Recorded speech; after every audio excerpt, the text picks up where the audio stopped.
está cantando la marcha peronista, y con la B de la victoria. Sí, una de las pocas cosas que me falta es cantar la marcha peronista, ¿sí? Y yo te pongo en el Facebook, Raúl Quirino se volvió peronista. Porque viste que todos te dicen que sos troquista, otro dice que sos socialista, otro dice que estás loco, y yo digo que sí. Todas esas cosas pueden ser. No, pero yo avalo de que para estar en esta radio que estás loco. Acá somos todos locos, así que nosotros somos tipo Milei. Somos disruptivos. ¿Cómo andás, Raúl? ¿Bien? Bien. Mucho me preguntaban porque el otro día salimos al aire por teléfono. Sí. No, pero no, porque no estaba enfermo. A veces uno le pasan cosas que son imprevistas. Del momento, Escuchame, ¿qué escribiste del peronismo? Vos me enloquecés a mí, hay cosas que escribís, que capaz que vamos a hablar de otra cosa, pero bueno, no importa. Pero acá hay una confusión. Hay un encubrimiento muy grande que fue la primera etapa, la primera fase del terrorismo de Estado, que fue el periodo 1974-1976, ejecutado bajo las órdenes del presidente Perón, en primer lugar, y después concretado por Isabel Perón y su gabinete, que fue la primera fase del terrorismo de Estado, cuando Perón, el día 20 y 22 de enero de 1974, da la orden de exterminio desde el Estado a la subversión, y es corroborado posteriormente por los decretos de Isabel Perón. Cuando muere Perón. Cuando muere Perón. Después de la muerte de Perón, por los decretos de Isabel Perón, por los operativos represivos, por los tribunales especiales, por la legislación represiva y todo esto. Pero te puedo hacer una pregunta, porque vos tenés más memoria que yo en esa época. Yo era chico igual en esa época, pero te quiero decir, en el gobierno de Perón tenías a los militares que le respondían a él, un sector de los militares. Ahora, ¿no había paramilitares que los manejaba López Rega? Claro. Por ello estoy diciendo una estupidez. Pero no los manejaba López Rega, las manejaban las estructuras orgánicas del partido justicialista. Esto es lo grave. Esto es resaltado hasta por el propio juez Padilla. Ramos Padilla. Ramos Padilla, en su libro Delitos de lesa humanidad en Argentina. Esto es resaltado. Y esto es un hecho atípico en la historia argentina, que las estructuras orgánicas de un partido, parte de la CGT, parte del Comando Superior del Partido Justicialista, etcétera, participaran orgánicamente en el exterminio y en el crimen organizado.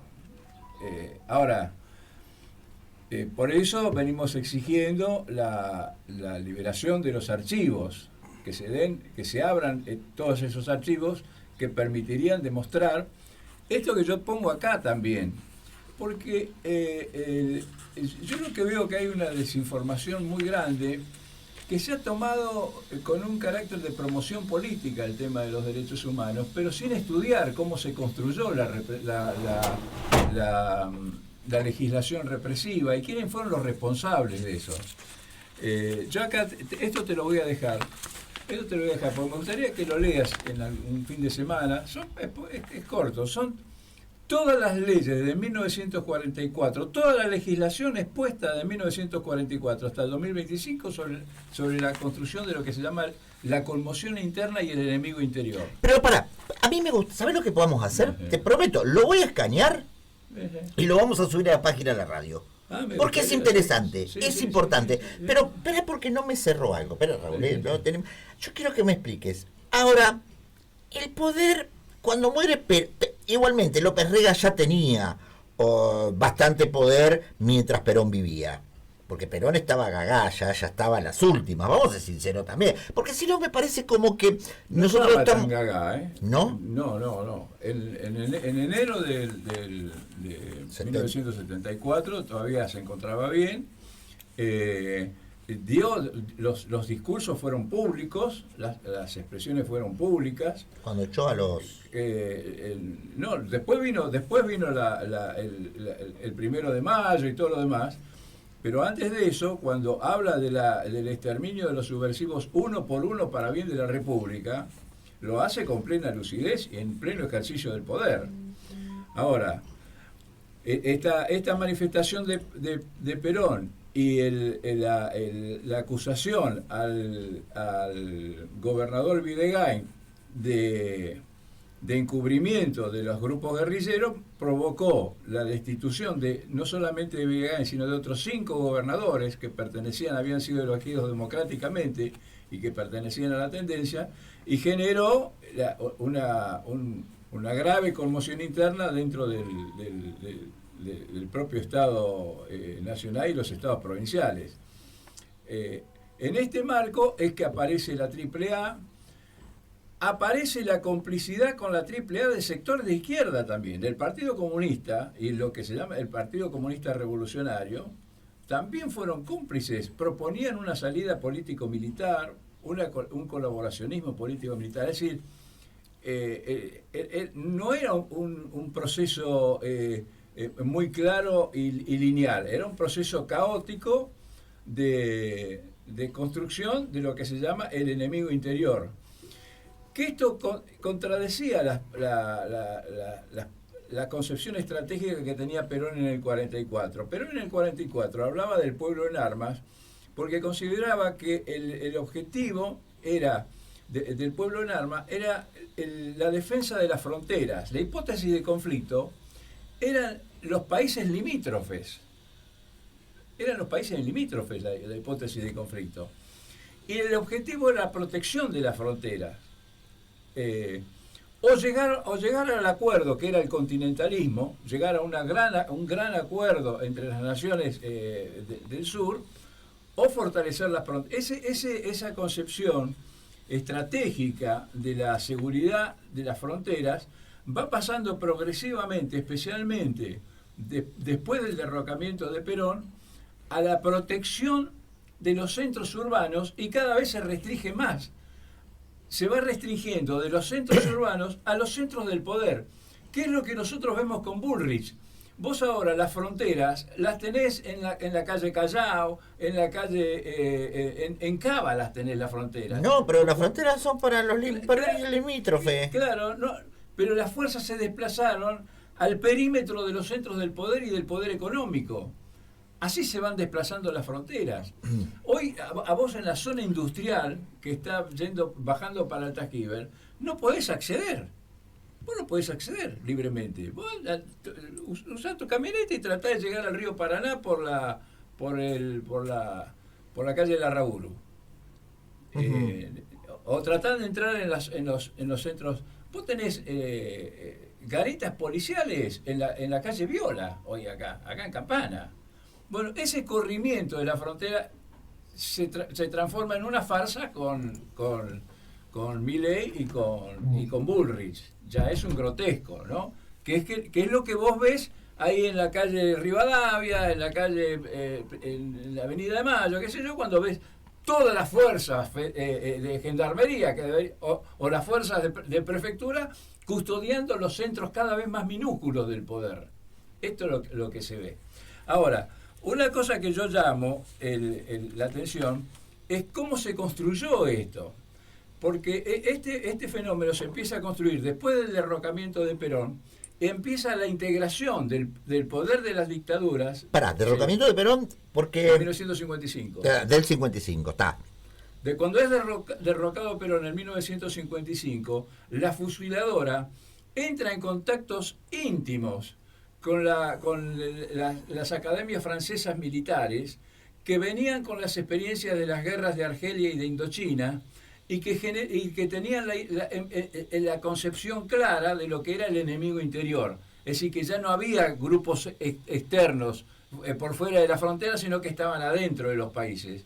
Bueno, esto fue construido especialmente, esto fue lo que dio resultado al plan Conintes, que fue aplicado durante el gobierno de Frondizi, el plan de conmoción interna, que era un plan represivo orientado especialmente a obreros en lucha, que se empieza a aplicar y que tenía este origen que era la Academia Militar Francesa, y las teorías de Indochina y de Argelia.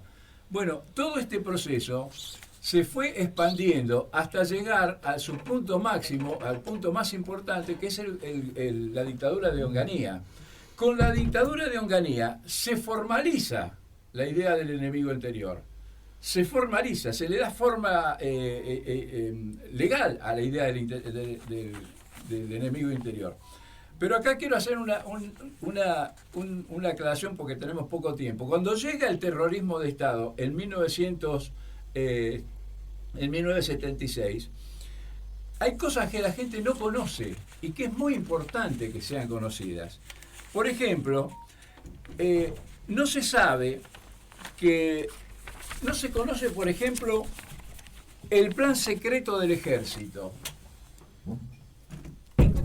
En todo el periodo de 1975 en adelante, el ejército no solamente colaboró con las luchas en Tucumán, en los operativos conjuntos, lo que se llamó Serpiente Roja del Paraná, que abarcó todos los distritos industriales de la provincia de Buenos Aires, etcétera, sino que fue elaborando un plan que se llamaba Plan Secreto del Ejército, que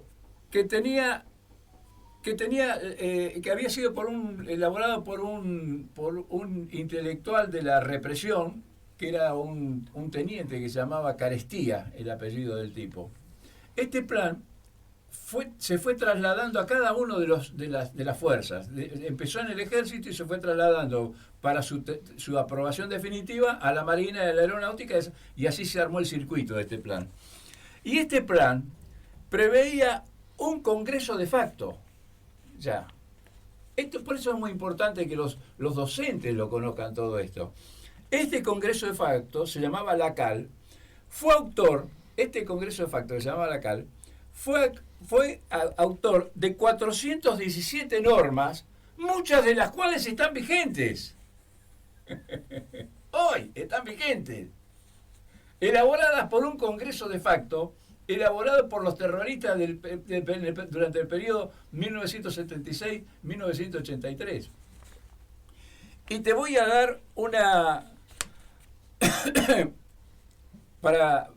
¿qué era lo que proponía?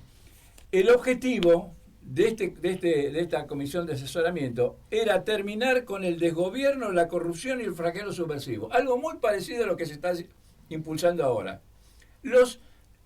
El tema del enemigo interior, con muy pocas variantes, se sigue manteniendo. Desde aquel momento hasta este momento. Pasaron 50 años, Raúl. Sí, 49, va. Pero fíjate lo que dice. ¿Quiénes son los oponentes activos contra los cuales tenemos que ir desde las Fuerzas Armadas? Textual esto, ¿eh? Las organizaciones político-militares, por supuesto, la guerrilla, las organizaciones políticas y colaterales, ya va ampliando, sale de la guerrilla y va a las organizaciones políticas y colaterales. ¿Qué son? Cualquier otra organización que surja, que sea identificada, que vos que sos el poder lo identifique como enemigo. Las organizaciones gremiales, fíjate cómo va ampliando, las organizaciones estudiantiles y las organizaciones religiosas. Esto está escrito y aprobado por la Junta. Esto fue lo que se ejecutó. Por eso es muy importante conocer la verdad histórica, que es extraordinariamente útil conocerla, porque si no desconocemos cómo fuimos llegando a este descalabro actual que tenemos en todos los órdenes. Raúl, sí, yo comprendo y entiendo todo lo que vos decís, que estás haciendo docencia. Pero espérate que te agrego una cosa. El 30-11 del 79, el 30 de noviembre de 1979, cuando ya estaba en la última fase el proceso militar, se hizo una evolución de la delincuencia terrorista en Argentina, ¿no? Y la Junta de Comandantes expresa que el pueblo aprendió duramente que el abuso de libertad es causa de enfermedad social. Eso es lo que se está impulsando actualmente. que el abuso de libertad es causa de enfermedad social. Esto está escrito. Pero para que no entiendo algo. Vos ahí estás diciendo que en el 79 dicen eso. Y vos decís en la fase final. No, pero tuvieron 4 años más. Sí, pero ya... La segunda parte. Perdón. A partir del 79, especialmente, no por la CONADEP, no por Alfonsín, no por ningún político, sino por la acción de la madre y las víctimas, las madres y las víctimas del terrorismo de Estado, la acción internacional que venía surgiendo, la dictadura empieza a retroceder y empieza a generar normas para salir del poder sin ser sancionados, ¿no? Pero empieza un retroceso. Ahora, lo que es muy importante valorar, como nadie duda, yo no soy kirchnerista, ¿no? Pero es muy importante observar lo siguiente. Bien, mientras vos buscás, yo te digo que acá me lee Leonardo Gabriel Valentini y me dice: hola Rubén, buena mañana. Está bueno que la gente grande, que conoce la historia, la puedan contar. Cuando yo era chico, las escuelas llevaban personas importantes para hacerles preguntas. Yo me acuerdo que yo lo conocí a Sergio Fernández, remero y campeón de campana. Hoy sería muy bueno para los chicos hacer lo mismo hoy día. Claro, porque es cierto, cuando iban personas, nos visitaba el intendente, yo estoy hablando hace muchos años, el delegado municipal de Lima, ¿no? Que siempre fue el mismo. Siempre fue el mismo, siempre el mismo. Don Celestino Wolvensú se llamaba, mirá vos. Bueno, y acá hay algo que a mí me sorprende, la chatura del pejotismo de Campana, de los que se creen adherentes al peronismo. Porque yo no, ¿por qué adherente? Yo estaría dando hoy, si estuviera en el peronismo, estaría dando una charla sobre el decreto 727 del año 2006 de Néstor Kirchner. Esto debería ser motivo de programas acá en la radio, porque hay un montón de sectores del peronismo. El decreto 727 del año 2006 de Néstor Kirchner. ¿Qué decía el decreto de Néstor Kirchner? Que para evitar la posible para evitar la posible confusión entre los conceptos de seguridad interior y defensa nacional, para diferenciar entre seguridad interior y defensa nacional, a partir de ahora se entenderá como agresión de origen externo el uso de la Fuerza Armada por un Estado contra la soberanía, la integridad territorial y la independencia política de nuestro país, prohibiendo la participación militar en el ámbito de la seguridad interior. Esto es lamentable que las propias fuerzas políticas que se identifican como peronismo no lo estén exponiendo. Que no lo estén exponiendo. Ahora, por eso a mí me parece importante tomar estos temas con seriedad. Acá hay una prueba de toda la legislación que se utilizó, reducida, con pequeñas observaciones para ir orientando la lectura, nada más. Pero vos te metés en Google, googleás hoy lo que vos estás poniendo ahí y lo ampliás, porque tenés. Claro. Yo lo saco de libros, lo saco de Google, lo saco de información que es vigente. Pero está bien. De archivos General de la Nación. Nosotros lo vamos, esto que vos, lo vamos a escanear, Agustina, lo vamos a escanear y lo vamos a cargar en la página, en la página de la radio, del Facebook de la radio, y lo vamos a cargar también en la página en la www.FM Swing Campana. Claro, la gente todavía sigue con la confusión sobre los 30.000 desaparecidos. ¿Y por qué si la CONADEP decían que eran 8.000 legajos, son 30.000 desaparecidos? Y lo que no se comprende, lo que no entra en el debate, que las fuerzas que se oponían al régimen eran fuerzas clandestinas, pero que lo peor era que el Estado era clandestino. El Estado era clandestino. No entiendo. Claro, era un Estado que no se ajustaba a instituciones, que no se ajustaba a registros, que mataba gente en los montes, en las donde calles, sea. en los basurales, en el lugar donde se encontraban, que no se preocupaban por ajustar los registros de los muertos, y que el Departamento de Estado de los Estados Unidos informa que de los estudios realizados, material investigado en Estados Unidos, se constata no menos, 5 años antes de que se fueran los milicos, el 14 de diciembre del año 2024, en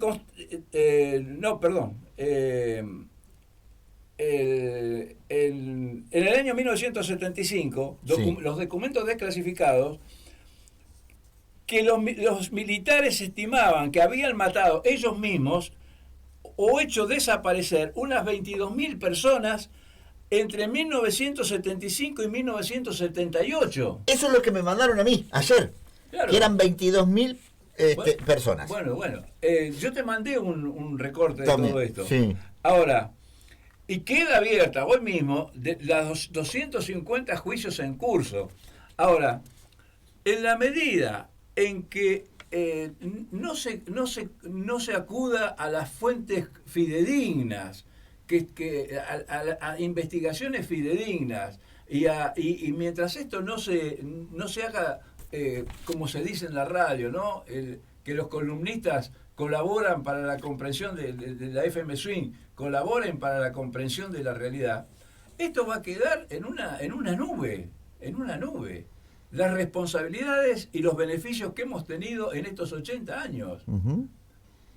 Ahora, Raúl, a mí me parece maravilloso y cargar esto para mí es una documentación importantísima, porque aquel que duda, porque vos sabés que en esto hay dimes y diretes, hay gente que está a favor, bueno, el mismo Estado dijo que hay que reivindicar a las Fuerzas Armadas. Hay un médico de Campana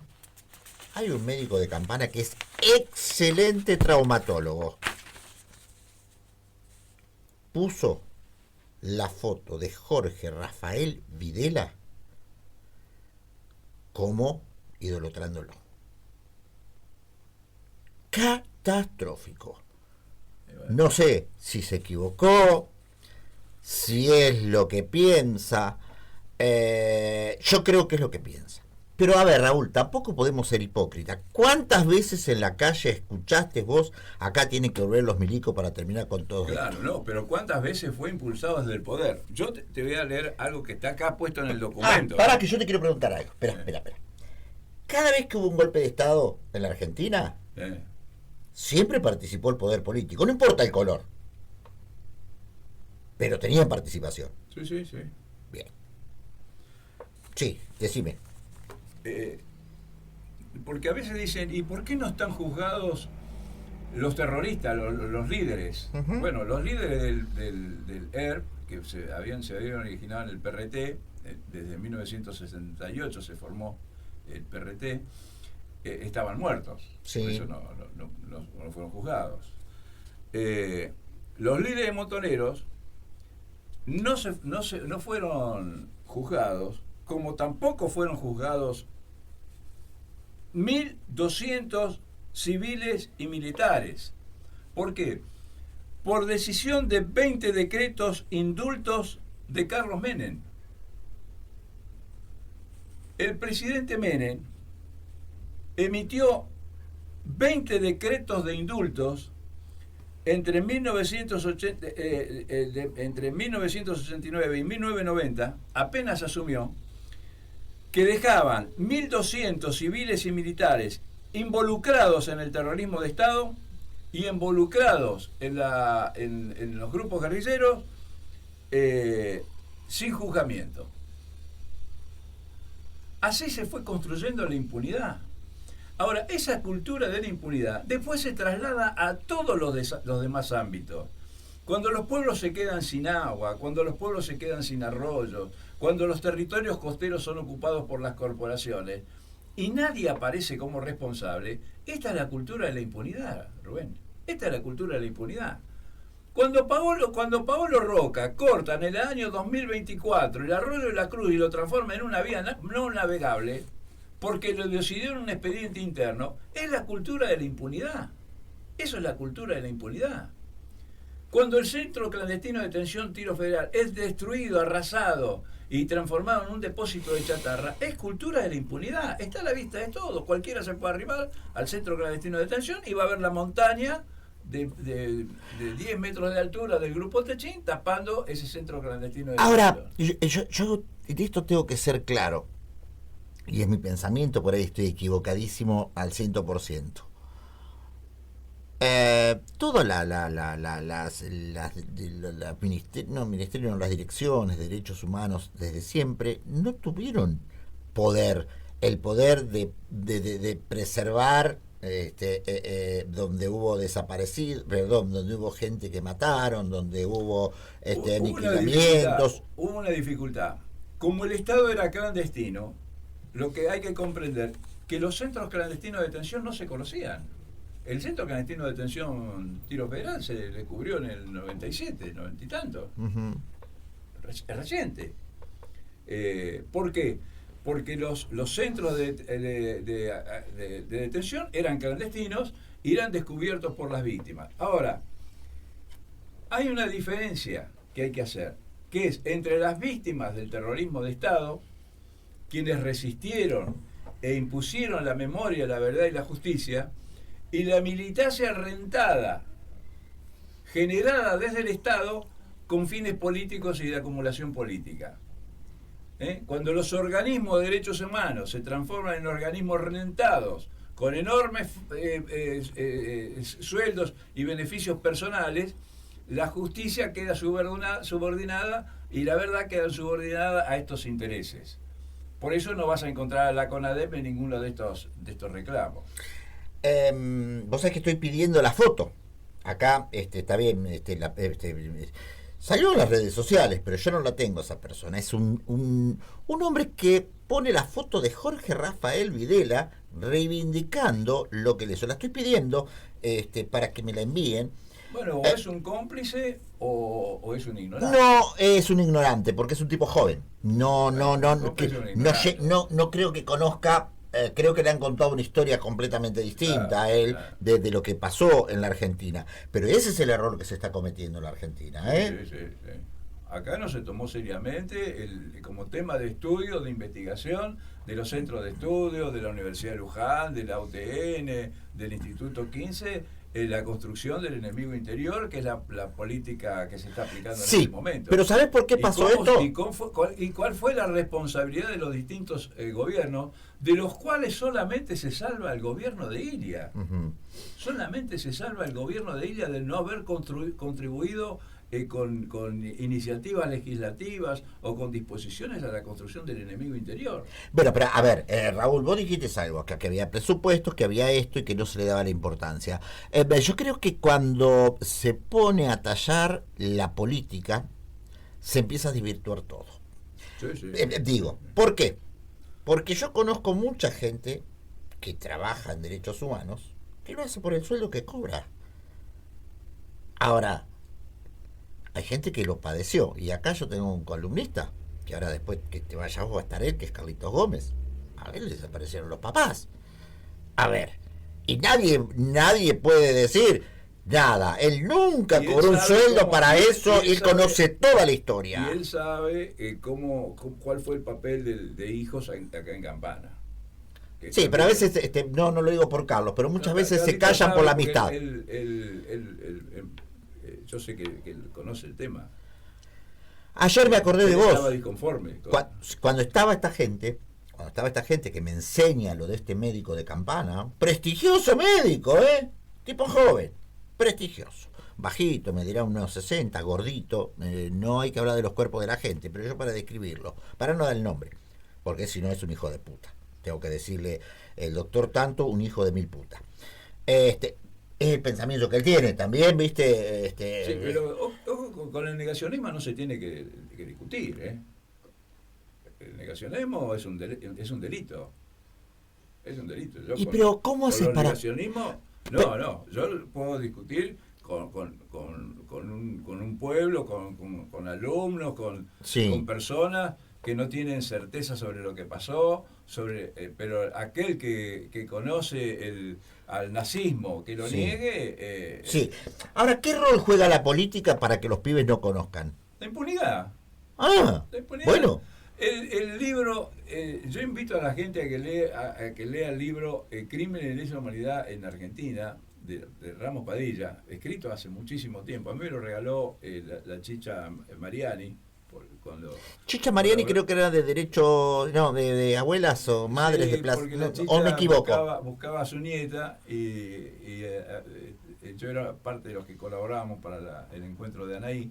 El libro de Alejo Ramos Padilla, el primer capítulo del libro de Alejo Ramos Padilla es la cultura de la impunidad. Si uno no arranca sobre cómo se construye la cultura de la impunidad y cómo el Estado construye la cultura de la impunidad, no conoce nada después. No se pueden abordar los temas estos. Y no se puede abordar el resultado que tiene el sostener estos oscurantismos, ¿no? Ahora, Raúl, todos aquellos que defienden, ¿no?, a la Iglesia, que están en todo su derecho. Pero la Iglesia también fue partícipe de la represión, de los desaparecidos y todo, porque si no tampoco contamos toda la historia. Ahora, ¿por qué tenemos que decir una cosa y no decir la otra? ¿Por qué no se pueden tocar, como lo hizo también el poder político? Porque el poder político también estuvo involucrado en todo esto, porque los militares solos no fueron. A ver, tuvieron acompañamiento. O nos olvidamos de los curas que iban en los aviones y le daban la extremaunción a la gente y la tiraban al mar. A ver,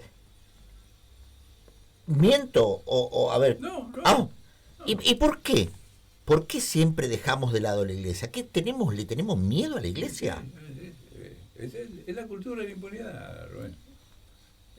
Fíjate vos que acá tenemos el otro día lo intercambié algunos mensajes con Hernán Pils, que me comentó que en la Universidad de Luján hay un bosque de la memoria con 294 detenidos desaparecidos de Salas de Campana. Pero acá en Campana no tenés un mural de la memoria. Tenemos bustos y recordatorios simbólicos de líderes. No tenemos un mural de la memoria. Y bueno. A ver, acá yo veo una foto de Jorge Rafael. Perdóname. Sí. No tenemos esto y tenemos a la Fundación PROA del Grupo Techín educando a los alumnos de la educación pública de Campana, cuando era uno de los grupos de tarea del terrorismo de Estado, el que se formó dentro del Grupo Techín. Hay un título de hace muchos años que dice lo siguiente, es muy fuerte esto: cuando la sotana de Juan Pablo se manchó con la sangre de Videla, que le dio, ¿cómo es que se llama? Que le daban la hostia, ¿cómo que se llama eso? Bueno, y por eso yo más odio, más se me revuelve el estómago, porque mucha gente que son comesanto y cagan velas defienden cosas que no hay que defender. No digo que todos los curas son iguales, que todos los papas son iguales, que no, pero tenemos que reconocer que la Iglesia fue parte también de la dictadura militar, porque si no estamos contando la historia mal. Igual la historia la escriben los hombres, pero acá hay personajes, hay hechos, yo lo viví, yo me acuerdo, vos te acordás. Ahora, un tipo de 50 años no sabe nada lo que pasó, nada, absolutamente por eso nada. Es muy importante abrir la información pública, abrir la información pública. Que no creo que se abra. Y bueno, pero desde cada uno de su lugar, nosotros acá desde la radio hemos hecho mucho por la educación pública, por la información pública, para que se comprenda la importancia que tiene la información en la vida cotidiana de la gente. Raulito, gracias, la verdad que magistral clase hoy por la mañana.